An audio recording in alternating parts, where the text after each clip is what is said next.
Growing up, I did ballet, but it was a very exclusive sport. It was a very small demographic of people that were in there. Everyone kind of looked the same, and you had to be very, very physically fit to perform. I was injured many times, so I was unable to perform, and there were not many accommodations made for me when I still wanted to do it, but was physically unable. Currently, I have postural orthostatic tachycardia syndrome and Ehlers-Danlos syndrome. So postural orthostatic tachycardia syndrome, it is very difficult for me to stand for long periods of time, and a lot of people with this disorder are wheelchair bound and unable to stand, and they might be able to walk, but not for long periods of time, so they do need to use a wheelchair. And for ballet, for an entire 2.5-hour class, you would be standing normally, but this is a way that I could make ballet more inclusive for people like me who just have mild postural orthostatic tachycardia syndrome and Ehlers-Danlos, or those in a wheelchair that are unable to stand upright for long periods of time. My technique of choice for promoting inclusivity in ballet classes would be something I like to call floor bar. It's pretty self-explanatory. It is performing bar on the floor, and it is a way to stay horizontal while doing ballet.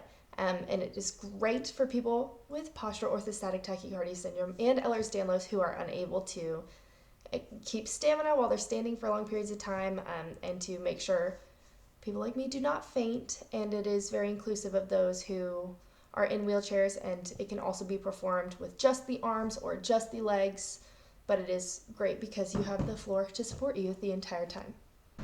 A regular bar combination might be something like this, or some plies like this.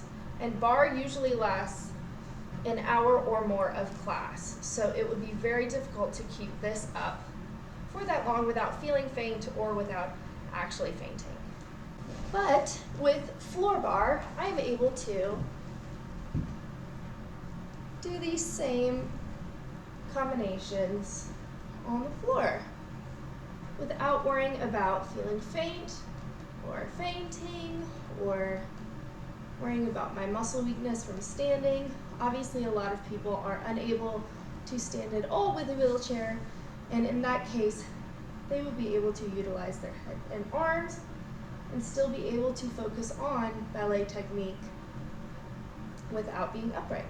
My ideal ballet class would encourage the use of floor bar for anyone who would want to, disability or not. I would want to make the most inclusive ballet class possible because I love ballet, but I stopped loving it once it became exclusive and once I developed these issues, which made it way harder to perform.